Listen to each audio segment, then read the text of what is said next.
Αυτούς τους αγωνιστάς κατατρέχουν και τους λένε να πάνε να διακονέψουν. Ποιος σας είπε? Τους λένε να σηκώσετε άρματα, να δυστυχήσετε. Είτε θάνατος, είτε ελευθεριά. Αναχώρησα τα 1821.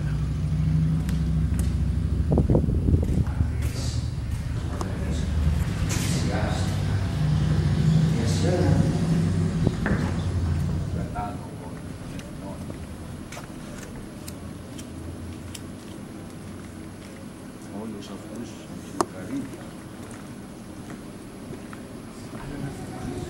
Αδύνατη στο χάνι της γραφιάς.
Αδελφοί αναγνώστες,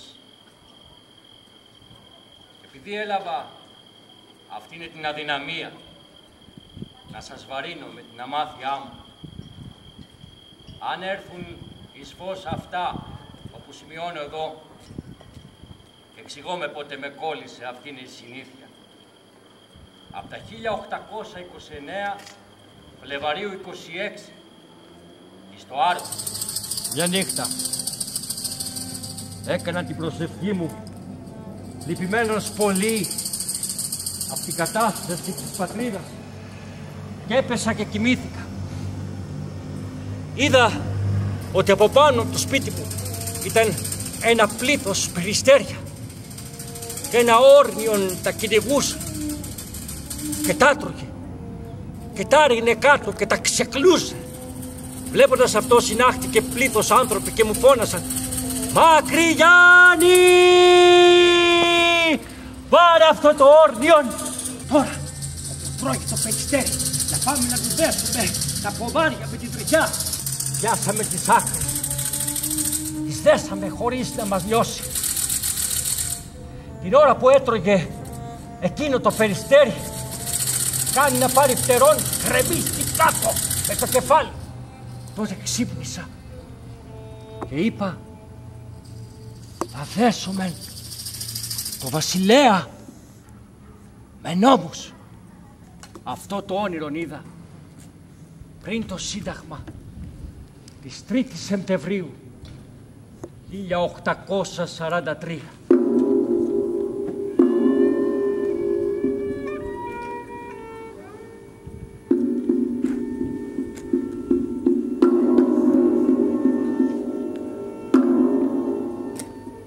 Αφού με ελευθέρωσαν από το Μπουντρούμι και πήγα εις το χαλασμένο μου σπίτι και στην ταλαιπωρή μου οικογένεια, και ακουμπώντας εκεί έσωσα. Μου ρίχνουν πέτρες και με χτυπούν και μαγαρισιές ανθρώπινες απάνω μου. Φάγε από αυτές, στρατηγέ Μακρυγιάννη, να χορτάσεις που ήθελες να κάμεις και Σύνταγμα. Και μ' ανοίγουν τόσες νέες πληγές. Εσάπισα. Εσκουλίκιασα.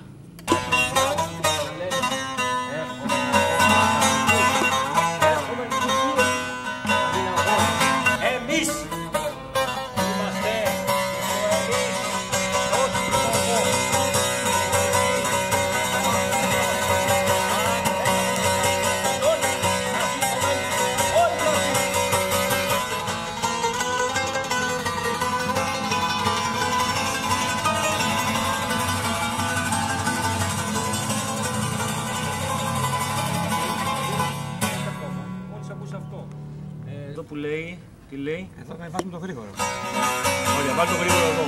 Βάλ το γρήγορο εδώ. Ωραία. Εντάξει. Και εδώ βάζεις το άλλο. Πάμε να το κάνουμε μια φορά για σένα. Μόνος του το πιάσεις και καλά, ό,τι θα λέει κι εγώ. Όμως αγωνίζονται πολύ, ώστε να λένε εμείς. Είμαστε στο εμείς και όχι στο εγώ. Και στο εξής, αν θέλουμε να φτιάξουμε χωριόν, να ζήσουμε όλοι μαζί.